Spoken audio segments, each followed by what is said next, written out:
السلام عليكم، ازيكم عاملين ايه؟ يا رب تكونوا بخير. النهارده هنعمل بقى ايه؟ اكله كده حرشه جميله. اكله محببه الى قلبي، انا بحبها جدا. هنعمل مع بعض كرشه اللي هي الكمونيه، كرشه وفشه بطريقه حلوه قوي. وهنعمل مع بعض كمان النخاع، حلو قوي جميل جدا، هيعجبكم. معايا كيلو الا ربع نخاع بالشكل دوت. هو عامل شبه المخ كده. بعد كده مسكته، غسلته كويس، وبعد ما غسلته ابتديت بقى اسلخه بالشكل دوت من طبقة الجلد اللي عليه. والمرحلة دي ضروري جدا جدا، اهم حاجة لازم نسلخه بالشكل ده. ما ينفعش نسيبه من غير ما يتسلخ، لان انا هوريكم في الاخر طريقة. هسيب لكم واحدة مش مسلوخة وهوريكم الفرق. بعد كده بجيب السكينة، بدخل بالراحة كده واطلع خالص بكل بساطة. سهل جدا، وهو بيتسلخ فما فيهوش اي مشكلة. بالشكل دوت. كده انا سلخت كله، بس سبت واحدة هوريها لكم في الاخر. بعد كده جبت عصرت ليمون يعني. بعد كده هندخل بقى على الكرشة هنسلخها. هننضفها يعني، ونشيل الحاجة الطبقة اللي هي اللي مش حلوة ديت عليها. مسكت الكرشة كده، قعدت انضف فيها بالشكل دوت. بسقطها في المية مرتين تلاتة يعني، مش كتير. والمية تكون سخنة، يعني تكون سخنة كويس أوي، يعني لازم تكون سخنة أوي. هنا بوريكم، بص أنا بقشرها ازاي بإيديا من غير سكينة ولا أي حاجة. ده يعني عشان خاطر هي الكرشة نوعها يعني صغير مش كبيرة. فطول ما الكرشة صغيرة فبتتقشر بكل سهولة، وبتتنضف بسهولة جدا، ما بتبقاش يعني صعبة في التنظيف. بعد كده بقى جبت عصرت الليمون برضو على الكرشة كده اهوت، وسبتهم شوية.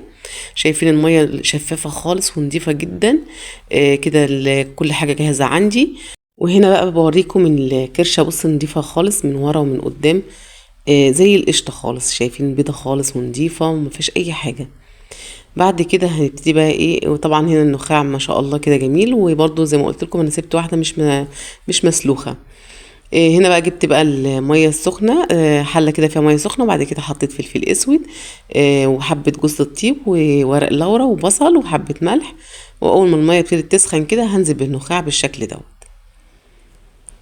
بعد كده بعد ما هسيبه نص ساعه على النار. كده بعد نص ساعة بالظبط النخاع عندي استوى. واللي هو يعني عامل شبه المخ كده، بس ايه، يعني قوي شوية عن المخ. بعد كده هبتدي بقى اصفيه في المصفى زي ما انتم شايفين كده. وهنزل عليه بمية ساقعة شوية، يعني مية من الحنفية عادي، عشان اوقف عملية السوا، عشان ما يتهريش مني. بعد كده الكرشة كانت استوت عندي، وقطعتها بالشكل دوت. وجبت معلقة زبدة كده دوت، وبعد كده معلقة توم كبيرة. بعد كده هبتدي بقى ايه، اقلب التوم كده لحد ما يبتدي التوم ريحته تطلع كده، يعني ياخد لون خفيف خالص والريحة بتاعته تطلع جدا. بعد كده بقى احط معلقة صلصة كبيرة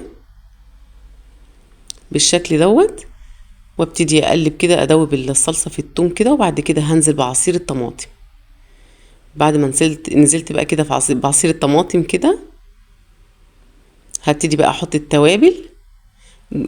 يعني ذرة صغيرة جوز الطيب، وبعد كده معلقة كده كمون، وبعد كده معلقة فلفل اسود. وحطيت ملح، ما حطيتش اكتر من كده. يعني جوز الطيب وكمون وفلفل اسود وملح. وابتدي بقى اقلب كده. اول ما تبتدي بقى تتسبك بالشكل ده، انزل بالكرشه والفشه بالشكل دوت. وزودتها حبه ميه وسبتها تتسبك شويه على النار. هنا بقى بوريكم اللي انا ما سلختهاش، شايفين الفرق عامل ازاي.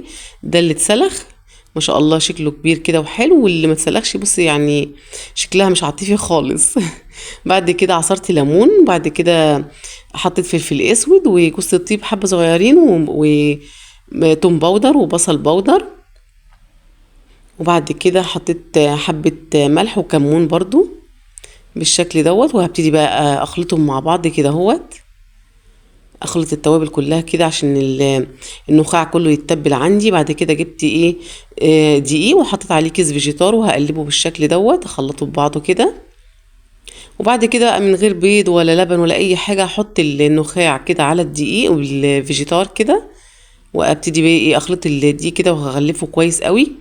بعد كده هجيب بقى طاسه واقلي فيها النخاع. انا هنا غلطت غلطه شويه، انا هنا حطيت الطاسه كانت صغيره. فرحت نقلت الزيت في طاسه كبيره، عشان خاطر لقيته بيفور معايا كده ومش حلو. لقيته بيزيد قوي كده معايا وبيفور يعني. بعد كده بقى قدمناه بالشكل اللذيذ ده، خطير، كمونية تحفة. الطعم الكمونية جميل جدا بالطريقة ديت، لذيذة جدا. والنخاع ما شاء الله اتحمر وبقى جميل جدا ولذيذ. هنا بوريكم طبعا اللي ما اتسلختش، بص عاملة ازاي، شكلها مش عاطفي خالص. وده اللي هو اتسلخ، فما شاء الله يعني كبير كده وحلو، وطعمه مقارب جدا للمخ، فلذيذ جدا. ويا رب تكون طريقتي ووصفتي عجبتكم النهارده. ولو عجبتكم ما تنسوش تدعموني بلايك وتشتركوا في قناتي، واشوفكم في وصفات جديدة ان شاء الله. مع السلامة.